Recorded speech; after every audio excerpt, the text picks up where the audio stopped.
I wrote, the first book I did was Influence by Mary Kate and Ashley Olsen, and that was sort of an aspirational hardcover book. And the second book I did, which was all me by myself, which was classy, was a much smaller beast, because obviously I'm not as famous as the Olsens. You're not? No. Why are we here? I don't know. They were unavailable. Oh, they were? You got us. You were supposed to have the Olsen twins. Now you have big bricks of cream cheese and me and Dad. It's basically the same thing.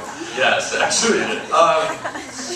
But my whole intent with that book actually made it, when that book hit the New York Times bestsellers list, I was as surprised as everyone else who never thought it would do very well. And I think the reason it did so well was for a variety of reasons. One of them being, I did this book tour, and Nate was gracious and generous enough to host the one in Chicago.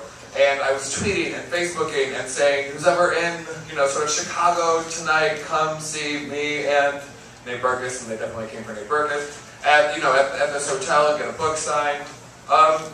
So that to me was actually awakening that you can sell more, do more, connect more, get more from the internet. And I graduated high school in 2000, I graduated college in 2004, and I think I was the last generation of journalism students that were told online media is much different and separate and not as important or influential as print media. Because I actually remember in my college classes, like, the term blogger I didn't even think was invented yet. So you'd have these people talking about online journalism as something that was like archaic and ridiculous.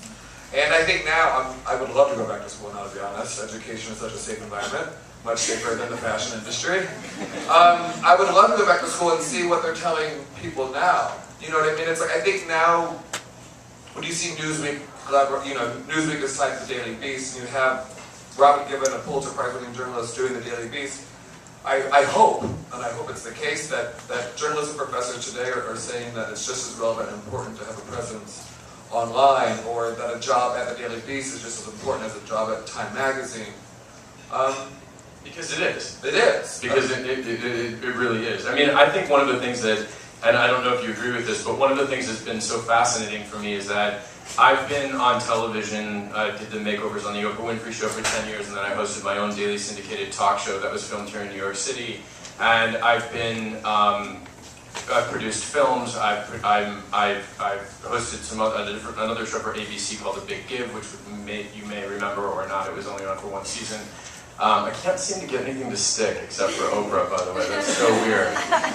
Maybe Dancing with the Stars. Oh my God, you should totally. I would have a 12-pack. It'd be so. That's why the only reason I would ever do Dancing with the Stars is because my butt would be so amazing. Oh, and the costumes. And the costumes. That's true. Breakaways. That'd be so great. That'd be amazing. But, one of the things, it's interesting because you were in school while all this was going on for me because you're younger, and it kills me to say that. But I would come home from school and watch you on the Oprah Show. You did? Yeah. That's so cute. We're kind of in love if you I haven't was figured so that out young. yet.